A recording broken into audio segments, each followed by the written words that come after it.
I worked hard. I get up at 4 o'clock and get my breakfast done. Just at dawn of day, I go to the field and we pick cotton. My boss man came along. He says, Ray Jane? I said, sir. Says, I say, when you wash? I said, I washed last night. He said, I don't want you to do that no more. That's my agent, you know. He says, every Friday morning or Friday evening, you wash. And let all the children stay there with you until you get through. When you get through, then y'all can go back to the field and wait. Now, the agents was mean, some of them. Some of them was mean. They want to hook the colored people. And that time, the white man come along. He says, hey, but you ain't in the field yet? He just had started plowing. He said, yes, I just not had to eat my dinner. God damn it, you ain't doing a goddamn thing. Says, God damn it, I ought to take this damn stick and frail the hell out you. He said, no, he said, if you frail the hell out of me, goddamn, I frail the hell out of you. You hear about slavery for 400 years? For 400 years, that sounds like a choice. Like, you was there for 400 years and it's all of y'all? Snake Wood and that Puzzle. Big shout out to SPI, Spotter Low. You know, I'm in the black box, had to come through, tap in, show love one time. Yeah, y'all make sure y'all subscribe. Stay tuned, all that. I got to remember to take Kanye weird ass off with that. I only had that on there for a specific reaction when he actually said that, and we reacted to it because Nelly Fuller Jr. had did a piece on it, and I don't like to see that no more. I want the impact of those people saying what they saying when we come to subjects like this, and I choose to use that intro. However, y'all see the title, and I want to know. You know, it's like America likes to erase history, change history, and change the future as far as expectations and things that people expect to take place. So we all know the term 40 acres and a mule. We never got it. Let's see why. Oh, my. With no further ado, let's see what our acreage and our mulage has been up to. When Union General William Tecumseh Sherman issued Special Field Order No. 15 in January 1865, a rumor fluttered through the war-ravaged South like a sparrow in spring. Free black families would finally have land of their own, 40 acres, and maybe a mule to work it.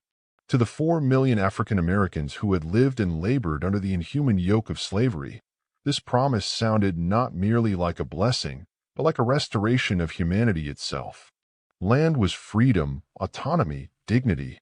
It meant survival in a nation that had built its wealth upon their backs. For a fleeting moment in history, it seemed the newly freed people might actually seize a future that America had long denied them. Yet what followed was not triumph but betrayal, not fulfillment but abandonment. The dream of 40 acres and a mule quickly dissolved into a grim testament to America's reluctance to rectify the brutalities of its past. To understand the betrayal of this promise, one must first step into the fiery cauldron of the Civil War's final days. The Union Army was sweeping through the South, leaving destroyed Confederate infrastructure in its wake. Sherman's infamous march to the sea had devastated Georgia, and by early 1865, the general found himself confronted with an urgent dilemma: what to do with the thousands of newly freed black refugees trailing his army. These men, women, and children had risked everything to flee their enslavers, yet they had nowhere to go, no means to support themselves, and were profoundly vulnerable to violence, disease, and starvation. In response, Sherman convened a meeting on January 12, 1865, in Savannah, Georgia, with 20 black ministers and leaders, among them Garrison Frazier, a former Baptist minister who had purchased his own freedom after decades of bondage. The assembled leaders spoke with extraordinary clarity about the needs of their people.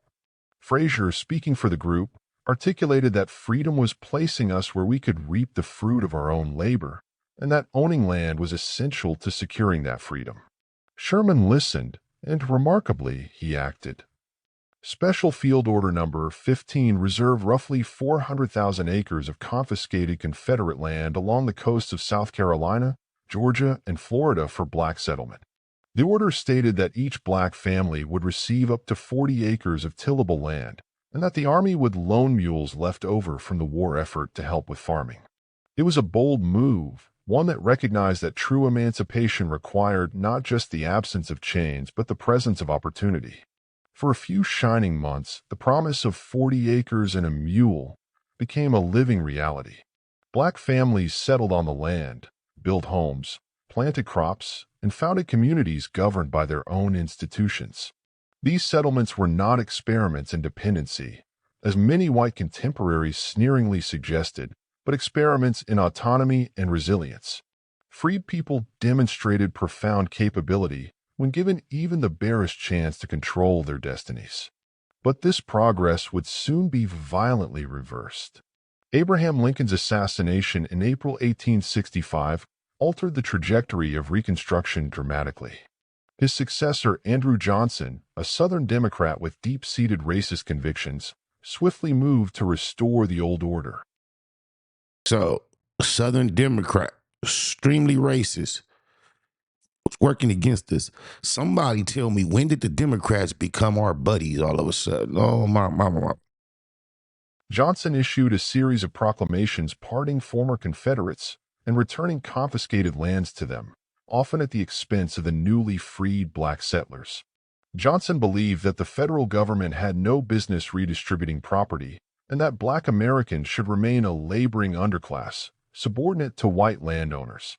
Freedmen were evicted by force, their communities dismantled almost overnight. Armed white militias and former Confederate soldiers, many of whom would later form the Ku Klux Klan, terrorized black settlers, often with the tacit approval or outright support of federal troops. Y'all see the young black boy, I forget where they were, and they was trying to push him in the meat grinder recent times. Bunch of white kids calling him the N-word. They really had a big old mob on him, his ass. Yeah, oh my mama. Land titles granted under Sherman's order were ignored or annulled. The Freedmen's Bureau, established to assist freed slaves, lacked both the political will and resources to resist Johnson's policies effectively. Officials often told displaced black families to sign exploitative labor contracts with their former enslavers, perpetuating a cycle of economic servitude under the euphemism of sharecropping. Thus, the phrase 40 acres and a mule came to embody not a fulfilled promise but a profound betrayal. Black Americans were not merely denied reparations. They were actively re-enslaved economically and politically under new guises. The Reconstruction period, rather than realizing the ideals of freedom and equality, birthed the Jim Crow system, a legally codified racial caste system that endured well into the 20th century. The betrayal of 40 acres and a mule also set the stage for the enormous racial wealth gap that persists in America today. And I don't know when this was made, but it still exists till today. Don't let them get you fucked up about it. That's the type of head start you don't just start doing well and you catch that gap up. It don't work like that. Oh, my mama. Facts. Ownership of land and property is a principal means of accumulating and passing down wealth. By denying formerly enslaved people the opportunity to own land at the most critical moment, the nation ensured that generations of African Americans would begin their lives at a staggering disadvantage. White families, by contrast, benefited from land grants under initiatives like the Homestead Act of 1862, further exacerbating inequalities. The mythos around 40 acres and a mule has endured because it represents more than a historical footnote. It is a symbol of promises unkept, of justice deferred. It reminds us that freedom is not merely the end of chains, but the beginning of empowerment. Without material resources, land, wealth, education, freedom remains an empty shell, a legal fiction rather than a living reality. Today, the echoes of this broken promise still reverberate through debates about reparations, economic justice, and racial equity. Some argue that genuine reparations must not only acknowledge the sins of slavery, but also the profound systemic injustices of Reconstruction's collapse. The denial of 40 acres and a mule was not a singular failure, but the first betrayal in a long American tradition of offering freedom rhetorically while undermining it materially. When we revisit the story of 40 acres and a mule, we are not merely delving into a forgotten chapter of American history. We are uncovering the root system of racial injustice that continues to shape the present. It is a history that demands to be remembered, reckoned with, and someday redressed.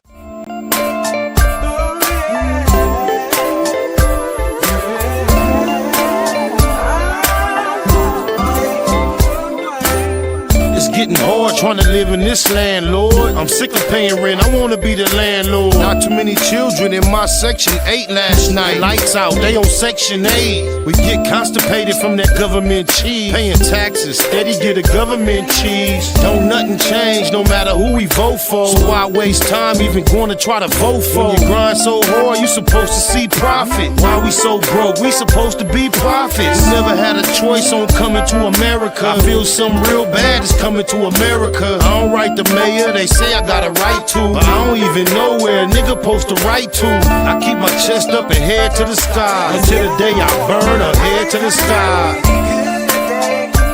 There was many bad days. Lord, I've had hills to climb and sleepless nights.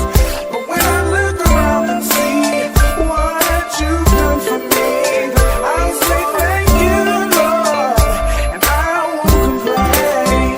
Yeah, no. I'm no devil, I know that I'm God's son, but I still smoke weed with my godson. And even though they say the woman is the backbone, we just wanna see them laying on their backbone. Thumb through the word, but you know what's confusing? Between the experts, it's so much confusion. I want it all, for all that I care about. I want a ball, that's all that I care about. Travel 50 states, broke 48 laws. Ran across a book called 48 Laws. Some say it's bad, some say it's a good book. I say it ain't got nothing on the good book. I ain't tripping on going to the motherland. On the other hand, I like to buy my motherland. What price can we all get peaceful? Stay at war and swear that we peaceful. Many good days and bad days. I've had some hills to climb and Lord, sleepless nights. When I look around and see what you've done for me, I'll say thank you, Lord. I won't complain. What's wrong? Can't we all get along? Wanna buy a home, but can't get along. I'm trying to stay focused and write the right rhymes, cause these days everybody write rhymes. My uncle went to the rehab, hooked on morphine. It seems he came out even more fiend. Don't wanna see cuz die or blood bleed. We all lose every time black blood bleed. Holla Hail Mary, a light no candle, but I'm still trying to handle what I can do. I go hard for what I need, so it's ample. Watch me, you won't need no example. Crucial situation, my life in a crisis. Need to trade my life in for crisis. Please forgive me for what I did last night. I don't know, this might be my last night.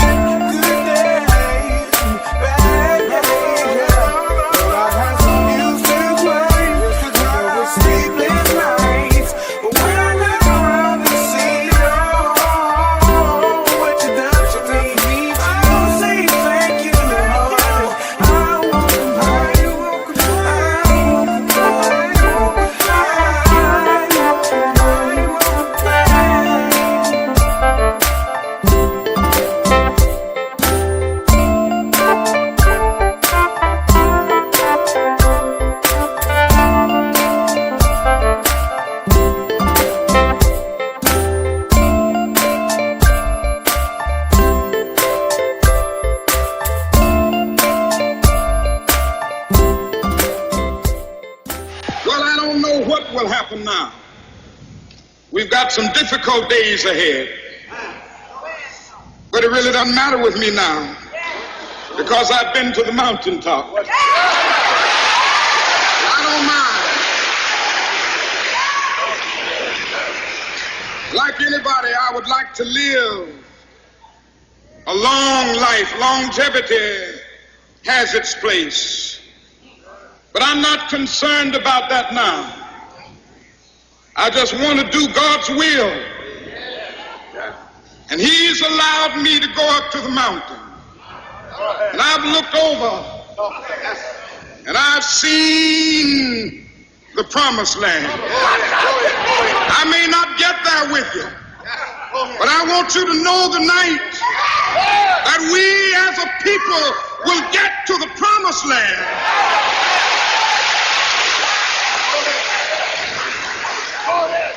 So I'm happy tonight. I'm not worried about anything. I'm not fearing any man. Mine eyes have seen the glory of the coming of the Lord. This is a CBS News special report. And rather, reporting for CBS News from New York. The Reverend Martin Luther King Jr. was shot to death by an assassin late today as he stood on a balcony in Memphis, Tennessee. Yeah, neighborhood that pussy. Giving a shout out right now to SPR in the streets. Y'all already know what it is. Schwarzenegger. It's neighborhood in that pussy. Big shout out to SPR, Spotter Low. You know, I'm in the black box. Had to come through, tap in, show love one time. Yeah, y'all make sure y'all subscribe. Stay tuned. All that.